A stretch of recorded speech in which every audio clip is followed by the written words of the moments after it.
If you're a Duke and you're watching this and you have even the slightest bit of anything to add to SCA fighting, you can take up this challenge, which involves shooting at least something on video every month for 12 months. It doesn't have to be good video, it doesn't have to be long video, it doesn't have to be well thought out or well edited, but just put something together. And there'll be a little celebration, I think, when everybody gets done, if we can actually get at least 4 or 5 of us to do a full year. And if we get more, that'd be even better. You can shoot more than one video at a time if you want. You get on a roll and you like stuff, shoot as much as you want, but it only counts if it's during that calendar month. That's part of the whole idea. I've got a lot that I could cover today because some of this I've covered before, so it makes it easy for me. But if you only have one technique or one thing you want to show, then that's fine. Sorry, the sun is setting here in Florida and the mosquitoes are awful. I'm going to start out with what do we call things, because the sword is generally divided into the foible and the forte. Why? Because it's weak and strong. When you're doing a parry, all of the parries that I teach to basically block right above where the cross guard is. If you make a little bit of error, you go down, you can still block with a cup hilt. If you make a little bit of error up this way, you still have a good strong block. If you're too far up this way, you're weak. Also, if you're manipulating the other person's weapon or vice versa, this is weak, this is strong, once again. When you're going to hold your sword, there's some controversy about how people do hold swords, and there's still a lot of people in the SCA that use essentially a fist grip, and they have a fist grip all the time. They have a kind of a death grip on their sword, and they kind of swing like this.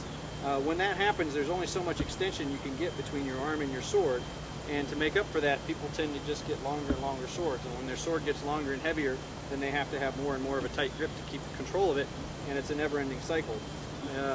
If you vary your grip and allow yourself a little more freedom of movement, you can go with a shorter sword, have the same amount of reach, get a lot more power out of the snapping motion, and be a lot more comfortable. So here we have a fist grip, and we have a handshake grip. The handshake is basically just like I'm shaking somebody's hand. You're shaking hands with your sword. The sword runs an angle across the palm, and the fingers are wrapped around the sword. You can take that to extremes and do a saber grip. The saber grip is as in modern fencing, the thumb is along the back of the blade. This is a bit of a specialty. Duke Aaron used to fight that way all the time, and some of his students used to fight that way. I do occasionally use that sometime for certain techniques, but only very rarely. Then you have the infamous OK grip. When I first started SCA fighting, this is what I was taught, was how to throw a blow, was to start out with an OK grip. The index finger and the thumb are fairly snug, the rest of the fingers are loose, so the pommel can rest on your hand, on your shoulder. The hand starts to move forward, you start to tighten the grip and switch to a handshake grip, and thus throwing the blow. And I was taught that as a snap, and it was attributed to Bellatrix. However, it's undergone a lot of mutation by the time it got to me, and that's not exactly what he teaches. But it is what I learned is what he teaches. We'll get this grip,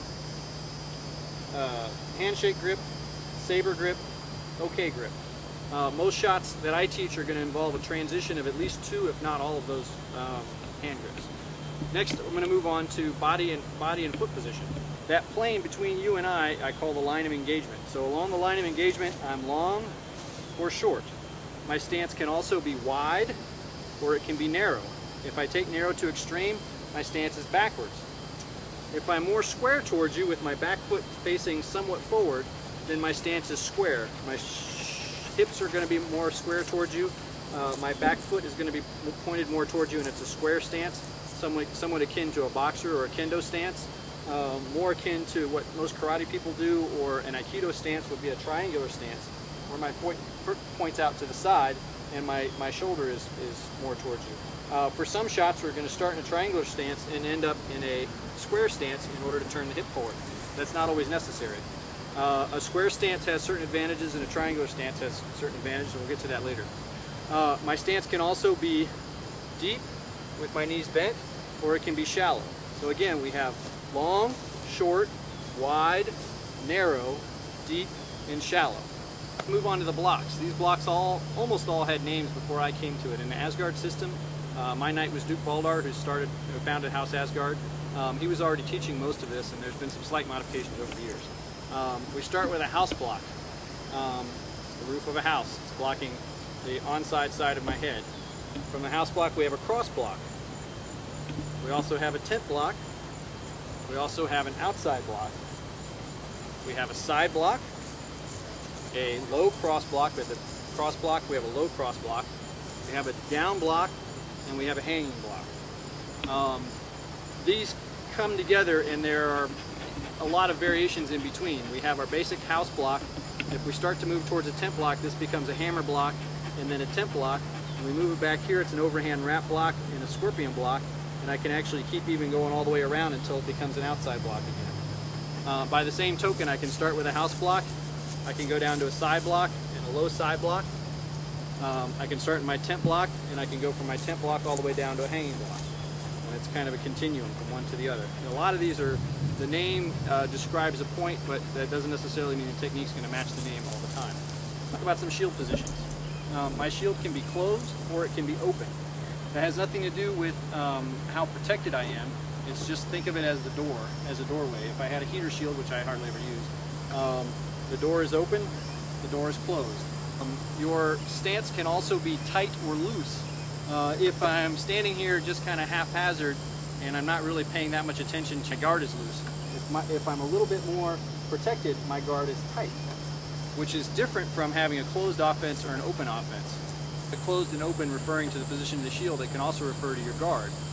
Your guard can be closed, meaning I'm trying to equally to protect every part of my body at the same time. Or my guard can be open, meaning I've got certain openings that are obviously here that you want to swing on this side of my head, but the other parts are completely closed out. Here, my left, your right side of my head is completely closed out. There's no target there. Here, there's a little bit of target on both sides. Here, there's no target on this side, but there's a target on that side. I have a closed defense versus an open defense. Either one can be tight or loose or good or bad. It has nothing to do with whether it's a good defense or a bad defense. It has to do with if you're closed, you're trying to account for every possible attack that you think your opponent can throw. Whereas if you're open, you're trying to give your opponent a pathway in order to block out other pathways. Sorry, the mosquitoes are getting me. If you take that open to extreme, then it becomes an invitation. If I'm in my guard and I suddenly start to relax a little bit and I move my shield out of position to where you want to throw to the inside of my leg, if you're a righty, that's an invitation. I'm inviting you to throw for that leg. Possibly because I want you to think that maybe I'm just getting lazy and I'm opening it up a little bit and I don't think you're fast enough to hit it. But instead it might be just because I'm going to chop down for your arm as you swing for it. Your invitation can be either covert or overt. A covert invitation is one that you are hoping your opponent doesn't realize you're giving them an invitation. If I slowly start to sag over here, I'm not letting you know that I'm opening up the leg. I'm hoping you don't realize it. An overt invitation means you know that I'm asking you to hit there, I'm daring you to do it, and there's some consequence either way. A good example of that is, let's imagine we're very close together and we're fighting. I will occasionally adopt this guard.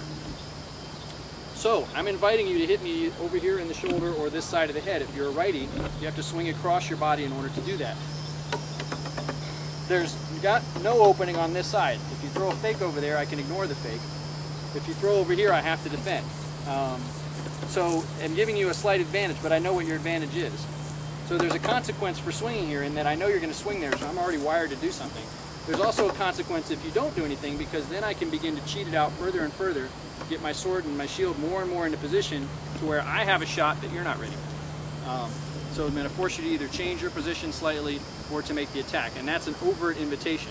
That gets into the whole idea that, once again, we'll cover later, of having a guard. When we talk about a guard, there's no such thing as a perfect guard, at least not in my way of thinking of things. My position is based on what your position is. If I'm here and it looks like you want to hit this side of the head and I think you might be able to hit it, let me change to a slightly different guard. If it looks like you want to go for my chin now and slip under my tent block, maybe I'll change it a little more. Now you're cheating out towards my arm. My arm's a little bit open. Let's let the arm out. Okay? Now you're kind of leaning back a little bit. I want to cheat forward a little bit more so I have a better chance to get my back cut.